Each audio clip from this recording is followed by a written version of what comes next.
E dunque presentiamo la prima serie, i blocchi dei 200 stile ragazzi maschi. In prima corsia Davide Bizzotto, Antares Nuoto, in 2 Robert Dall'Ora, Fondazione Bentegodi, in 3 Giovanni Carossa, Padova Nuoto.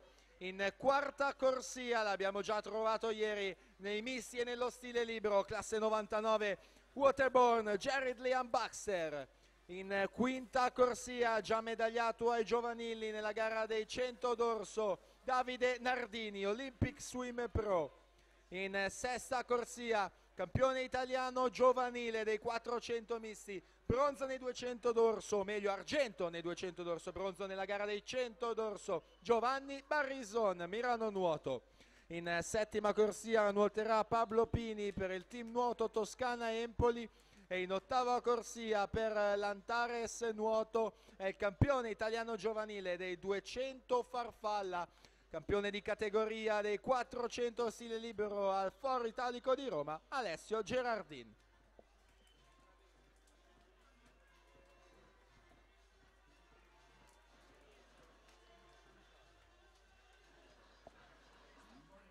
Tanto siamo nelle fasi finali della seconda serie. Simone Mazza in sesta corsia per il Nottoli Nuoto 74 va a prendersi la vittoria e la leadership provvisoria in 1:59 e 15.